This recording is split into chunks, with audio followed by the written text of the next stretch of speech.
डाळ किंवा तांदूळ भिजत न घालता झटपट डोसे कसे बनवायचे? अगदी मुलांच्या डब्यासाठी किंवा ऑफिसच्या डब्यासाठी तुम्ही हे डोसे नक्की देऊ शकता आणि त्यासोबत ओल्या नारळाचा वापर न करता झटपट तयार होणारी चटणी. तर एका मिक्सरच्या भांड्यामध्ये इथे आपल्याला अर्धा कप फुटाण्याची डाळ घ्यायची आहे.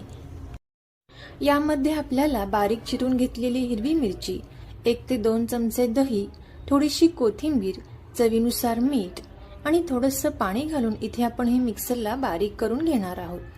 तर इथे आपली ही झटपट अशी चटणी तयार झालेली आहे. त्यानंतर डोश्याचे बॅटर तयार करण्यासाठी मिक्सरच्या भांड्यामध्ये 1.5 कप गव्हाचं पीठ घ्यायचं आहे. यामध्ये आपल्याला 3 ते 4 चमचे बारीक रवा घ्यायचा आहे. 1/4 कप इथे आपल्याला दही घ्यायचं आहे. दही थोडंसं आंबटसर घ्यायचं आहे. त्यानंतर गरजेनुसार पाण्याचा वापर करत इथे आपल्याला या पद्धतीचं बॅटर तयार करून घ्यायचं आहे. यावरती झाकण ठेवून 5 मिनिटांसाठी असेच साईडला ठेवून देऊयात. 5 मिनिटांनंतर चवीनुसार मीठ घालून हे चांगलं मिक्स करून घ्यायचं आहे. आणि सगळ्यात शेवटी अगदी थोडासा बेकिंग सोडा आणि यावरती 1-2 चमचे पाणी घालून हे बॅटर चांगलं मिक्स करून घ्यायचं आहे. अगदी खूप घट्टही नाही किंवा अगदी खूप पातळही नाही, या पद्धतीचं बॅटर इथे तयार करून घेतलेलं आहे.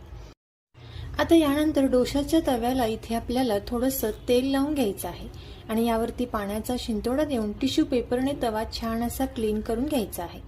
त्यानंतर 1 चमचा बॅटर घालून बॅटर छान असं पसरवून घ्यायचं.